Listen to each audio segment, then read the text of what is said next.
Hello friends, नमस्कार। मैं हूं नीरज राय और स्वागत है आपका फार्मा हार्ट्स में। दोस्तों, आज की वीडियो में हम बात करने वाले हैं 30 MCQ in anatomy and physiology. Actually ये चैप्टर वाइज नहीं है, इसमें सभी मिक्स क्वेश्चन हैं क्योंकि ये सारे क्वेश्चंस मैंने एक फार्मासिस्ट की बुक से लिया है, तो इसलिए यहाँ पर अभी जो क्वेश्चंस हैं वो चैप्टर वाइज नहीं है।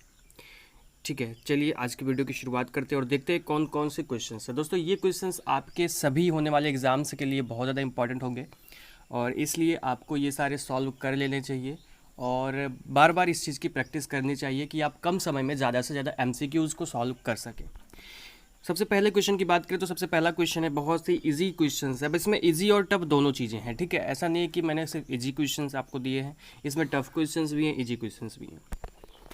तो सबसे पहला क्वेश्चन है, the word cell was first introduced by, तो इसका सही नाम है रॉबर्ट हुक। आपको पता होगा अच्छे से कि रॉबर्ट हुक ने सबसे पहले कोशिका वर्ड दिया था। ओके, एक्चुअली दूसरा क्वेश्चन यहाँ पे है, the nucleus was first recognised by Robert Brown. Okay, मतलब रॉबर्ट ब्राउन ने सबसे पहले न्यूक्लियस की खोज की थी, सबसे पहले उसे पहचाना था। ठीक है, नेक्स्ट आगे बढ़ते हैं अगले क्वेश्चन पे। अगला क्वेश्चन है आपका, the plasma membrane is mainly composed of, plasma membrane किसकी बनी होती है? तो आपने अगर पढ़ा होगा तरल मोज़ेक मॉडल, मतलब फ्लूइड मोज़ेक मॉडल, तो आपको पता होगा कि ये किसकी बनी होती है। एक्चुअली अभी मैं बताऊं तो लिपिड और प्रोटीन की बनी होती है, बट वो लिपिड जो होता है वो फास्फोलिपिड होता है। तो यहाँ पे सही आंसर क्या होगा सर?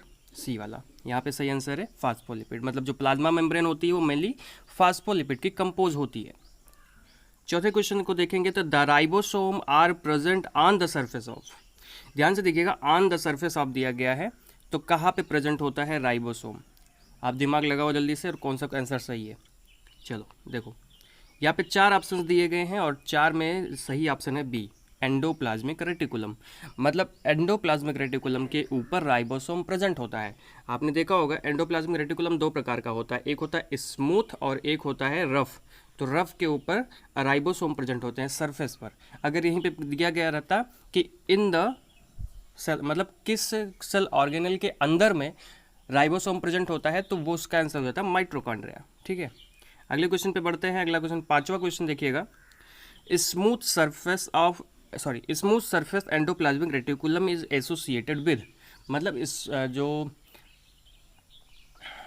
SER होती है, मतलब स्मूथ एंडोप्लाज्मिक रेटिकुलम, क्योंकि उस पर राइबोसोम तो नहीं प्रेजेंट होता ना, तो वो किससे एसोसिएट करती है? तो क्योंकि राइबोसोम आपका प्रोटीन संश्लेषण करता है, प्रोटीन सिंथेसिस करता है, और इसकी वजह से जो रफ एंडोप्लाज्मिक रेटिकुलम थी वो प्रोटीन का संश्लेषण करेगी, लेकिन स्मूथ वाली क्योंकि इस पर राइबोसोम प्रेजेंट नहीं है तो वो कभी भी प्रोटीन का संश्लेषण नहीं करेगी, और प्रोटीन का नहीं करेगी तो अमीनो एसिड का नहीं करेगी।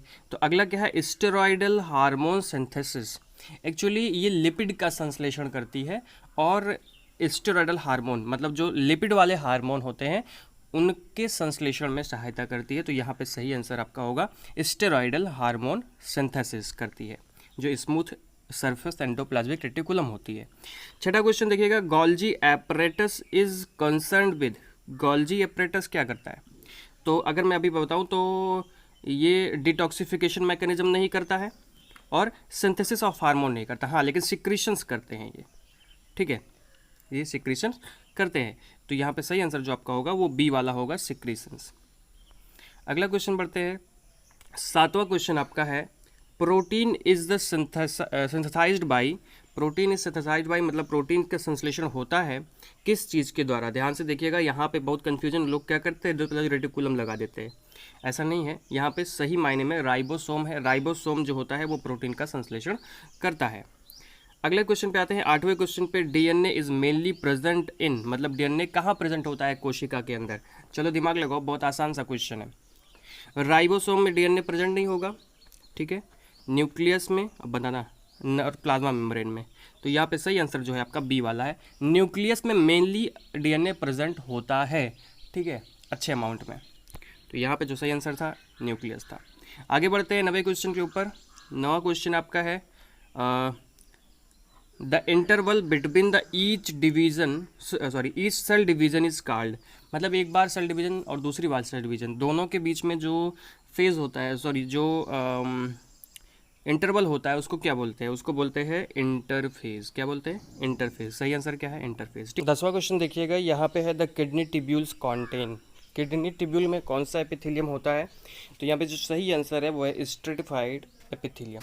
ठीक है, तो यहाँ पे स्ट्रेटिफाइड एपिथेलियम पाए जाते हैं आपके किडनी के अंदर में। ओके, आगे बढ़ते हैं अगले क्वेश्चन पे। अगला क्वेश्चन है आपका the uterine tube is lined with. Uterine tube जो होती है उसमें कौन से एपिथेलियम पाए जाते हैं, कौन से टिश्यू पाए जाते हैं? तो यहाँ पे सही है सिलिएटेड एपिथेलियम। ठीक है, यहाँ पे सिलिएटेड एपिथेलियम पाए जाते हैं।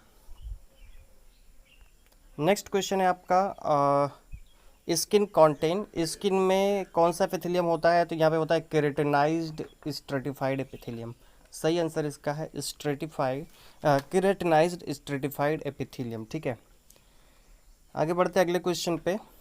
अगला क्वेश्चन है which one of these is a connective tissue. इसमें से कौन सा कनेक्टिव टिश्यू है? तो आप दिमाग लगाओ और सोचो, बहुत आसान सा आंसर है आपका, मैं बता रहा हूँ। ब्लड जो होता है वो कनेक्टिव टिश्यू होता है। ठीक है, नेक्स्ट क्वेश्चन है mast cells are responsible for release. तो मास्ट सेल किस चीज़ को रिलीज करती है? तो सही आंसर इसका ये सब कुछ नहीं है, सही आंसर है सीरोटोनिन। एक्चुअली सीरोटोनिन होता है, सीरोटोनिन। ठीक है, आगे बढ़ते हैं अगले क्वेश्चन पे। 15 नंबर का क्वेश्चन देखिएगा, the tissue responsible for elasticity and tensile strength is. मतलब जो ऐसा टिश्यू जो रिस्पॉन्सिबल है इलास्टिसिटी के लिए और टेंसाइल स्ट्रेंथ के लिए। एक्चुअली ये जो टिश्यू होता है ये कौन सा टिश्यू होता है? Adipose tissue, areolar tissue, fibrous tissue and epithelium tissue, you know.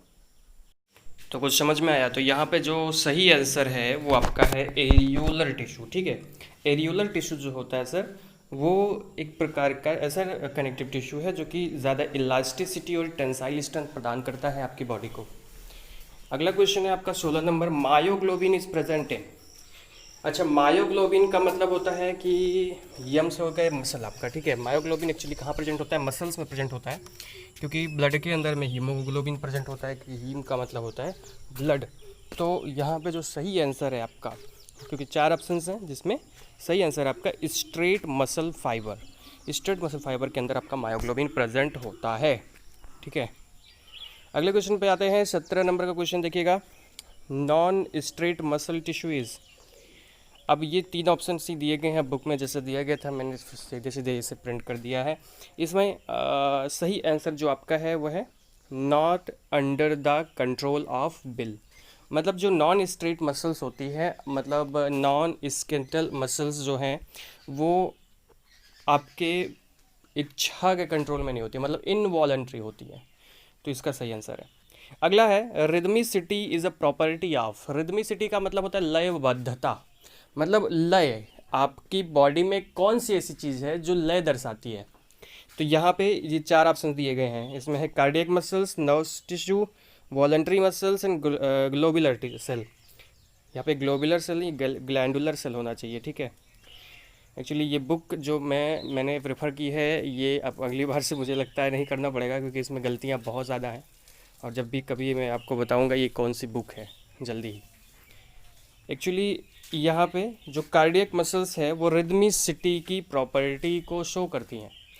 Rhythmicity का मतलब होता है कि लयबद्धता। तो कार्डियक मसल्स मतलब महीने के अंदर नहीं, 1 मिनट के अंदर 70 से 72 बार धड़कती है, जिसे हम लयबद्धता भी कह सकते हैं, रिदमिसिटी भी कह सकते हैं। ठीक है, अगला है axon and dendrites is a part of. तो यहाँ पे सही आंसर देखिएगा, कार्डियक मसल्स के पार्ट नहीं है, विसरल मसल्स के भी नहीं है, न्यूरॉन्स के हैं। किसके हैं? न्यूरॉन्स के हैं। न्यूरॉन में एक्सॉन और आपके डेंड्राइट्स प्रेजेंट होते हैं। 20 नंबर क्वेश्चन देखिएगा। 20 नंबर क्वेश्चन में द लिम्फेटिक टिश्यू और कंसर्न्ड विद। लिम्फेटिक टिश्यू जो होता है वो इसमें से किससे संबंधित है? तो लिम्फेटिक टिश्यू जो होता है वो स्प्लीन से संबंधित होता है।